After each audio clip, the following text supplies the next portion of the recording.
What's good? Back with another video, and it's your boy D Dot. And today we're just going to be breaking down this lab. I've been here for quite some time, actually about 6 years or so. And this was the place where I kind of really started creating a lot more content. A lot of beat making videos were made here. Recorded a couple of albums here, as well as during the COVID lockdowns started the Major Music Lounge podcast, and just kind of making this video to take you on that journey as I transition into a new space.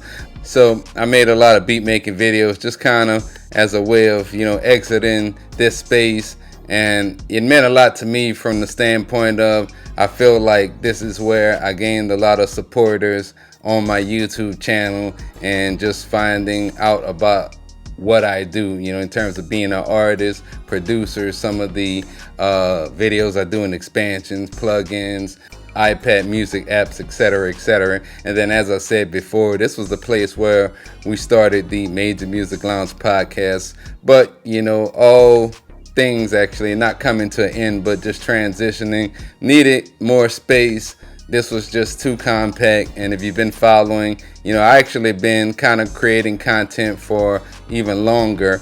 But if you remember those, and as I said, I've been here 6 years, but if you're a real long-term follower, you remember the old space that I was in was a lot bigger than what I had now. And I just needed a place to kind of spread out the lab. I just felt like there was hardly any room to really do much here in this lab. And I do a lot of recording here, and I kind of want to just have a almost separate spot for the Major Music Lounge podcast than doing it in the lab. Though with a lot of the background, the Raiders helmet, the lights, a lot of people ask me about that, the lights even around the desk. I'm talking about the lights that you see on top of my desk, but I also have some lights around my desk as well. And that's still going to be there, but as time goes on, I hope to kind of build something differently in a new lab that I'm going to. But I just wanted to make a video taking down this lab and reassembling once I get to my new destination. So this is only the first part of it. We're gonna pick this back up in just a moment. Major Music.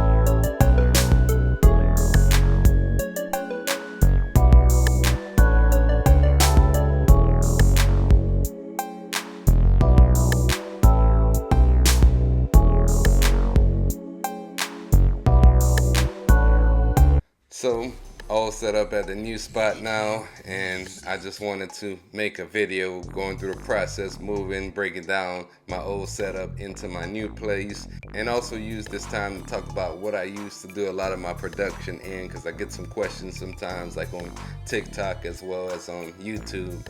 And mainly on the Mac, I have a couple of different apps that I use to make beats in. I would say the three main ones are going to be the MPC One and the MPC software, of course, and then Machine Micro, and then also Logic Pro. Now I will say this though, I would say probably in the last year or so, I've been using a lot more Logic Pro as well as MPC. I don't know what it is, I just kind of gravitated in that direction for some reason. I guess the workflow, I may think about that a little bit more in depth, because I've been seeing a lot of videos like that on YouTube with some other people in music production community just talking about how they made the switch going from Machine to MPC. I also sometimes use Reason 11, I believe. I know they're on 13 now, but that's just something I may make a beat in, just randomly here and there. But I would say out of all those, as I said earlier, it's gonna be MPC as well as Logic and Machine on the Mac.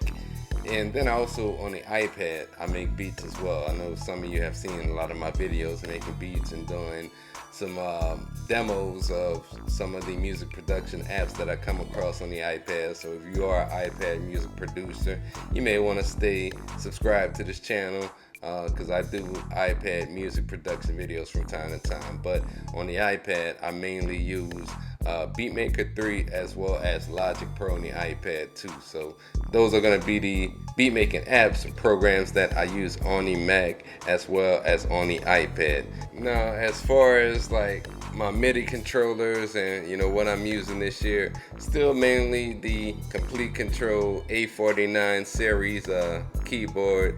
But also I have the Arturia Minilab 25 key.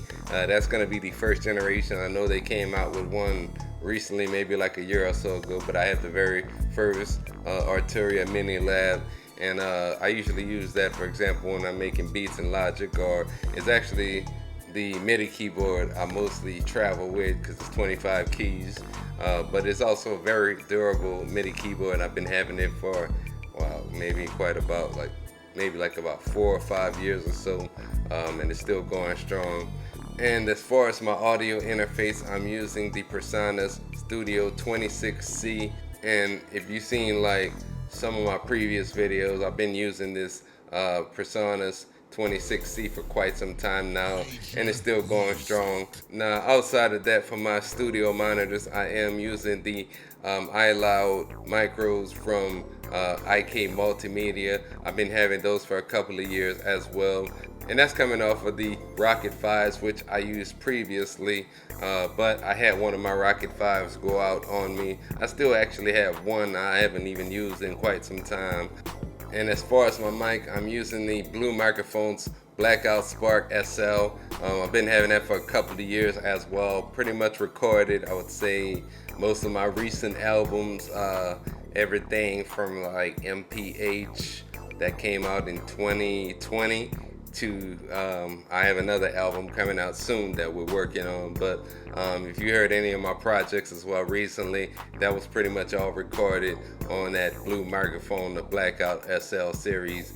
And I had previously, and you may have seen some of those videos, those are, especially if you've been following this channel for quite some time, but I had the Blue Yeti microphone, which that one connected USB as well as XLR, and I used that for quite some time. It's actually one of the microphones I use for the Major Music Lounge podcast. And I also use this mic right here, but this is going to be mainly for like podcasting from a company that is named Le Winner. I'm doing some other content from them as well, so stay tuned for that. But yeah, I mean, that's pretty much my setup that we're rocking with here in 2025. I still have a lot of my hardware as well. I use sometimes the Arturia Micro Freak synth. I still have that, and then I do have a couple of synthesizers from like IK Multimedia, for example. But I got to the point recently where I stopped buying a lot of gear and just started to make the best out of the current gear that I have. And that's why you haven't really seen much change. I think I did my last video like this in 2022, and I'm using a lot of the same things that I was using back then until now. To be real with you, actually, I kind of got out of buying a lot more hardware, as to where now I'm buying a lot more like software and VST plugins that I use more than the standalone hardware. But out of everything, as far as my synthesizers, I use the Arturia Micro Freak more than any of the other synthesizers that I have as well. So that's pretty much the lab as it stands in 2025. Do you have some of the same gear that I'm using? Or if not, what are you currently using in your home studio? Let me know in the comment section. If you did like this video, please consider subscribing to this channel, and you can follow me on Instagram at d._majormusic. Same thing on TikTok and Threads, as well as on Twitter, X at d.mme. And that's all I got for y'all today. So until next time, I'm out. We can go for a ride, get high, my favorite shit to do. Probably call baby bro up, he bringing Sonics through. Love getting caught from cuz, yeah, I know it's something new. Halle Berry in the Dutch, had me laid back comfortable. Dante's Raph in the Leaf when I'm smoking with the crew. I got enough for all of us, you ain't gotta match me, fool. Wake and bake, I don't play, I'm smoking all through the day. I wake and bake, I don't play, I'm smoking all through the day. Favorite time of the day, beat them high time, high time, high time. When I'm riding out at night, it be high time, high time, high time. When I'm chillin' with a cold, it is high time, high time, high time. When I coolin' with my niggas, you know, high time, high time.